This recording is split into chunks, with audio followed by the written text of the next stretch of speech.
重拾付出的初心。從忙亂的掌控到內在的安息，在人際關係或工作中，我們經常会陷入一種委屈的情緒裡，覺得自己付出了全部，卻得不到應有的理解。這種心態往往可以用一句話來概括：我做的這一切，還不都是為了你？故事的鏡像，那個躲在冰箱後的影子有一個真實的例子。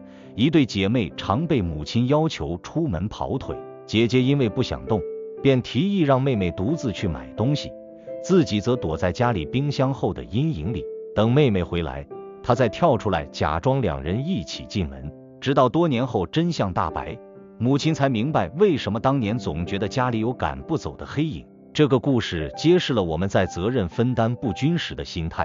就像故事中的馬大，為了接待貴客，他一個人在廚房忙得團團轉，準備了最豐盛的宴席，而他的妹妹瑪利亞卻只是靜靜地坐着聽客人說話。馬大最終爆發了，他衝出來指責客人的不作為。其實馬大的憤怒並非因為勞累，而是因為他覺得自己的付出被視為理所當然，他感到了前所未有的孤单。內在的覺察，付出背後的真相。我們所學到最深刻的一課是，很多时候我們的挫折感并非来自事情本身，而是来自我們想要掌控全局的欲望。當一個人說我還不都是為了你時，內心其實在問3個問題：你看得見嗎？你在乎嗎？你愛我嗎？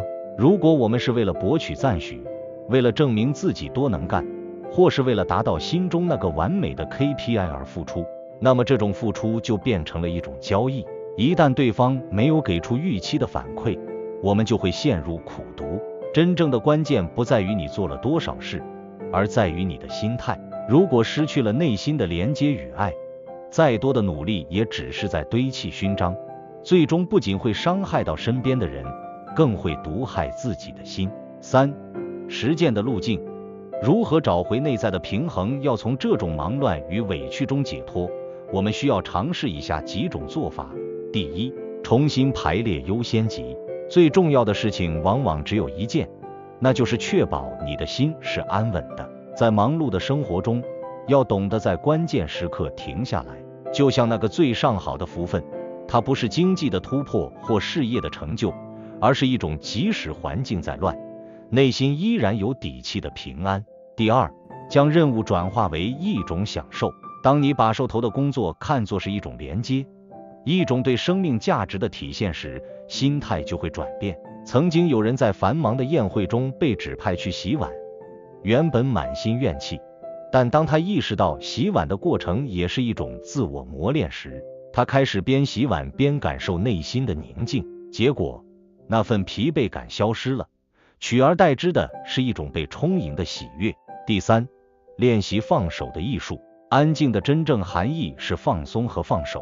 我們要學着放下那些緊抓不放的期待，不要被別人的催促或環境的緊迫感淹沒。我們要學會從對方的眼光中重新認識自己的價值，而不是被我必須做到完美的期待所綁架。第四，先尋回內心的定標點。每當你感到焦慮和不公時，試着更早一點起床，或者刻意空出一段時間去思考、去閱讀、去感受生命中那些不被夺走的本質。當你先理順了內心的秩序，外界的那些紛紛擾擾就會各就各位，不再成為壓垮你的負擔。你需要的是從馬大的忙亂中走出來，帶着瑪利亞那份淡定的心去生活。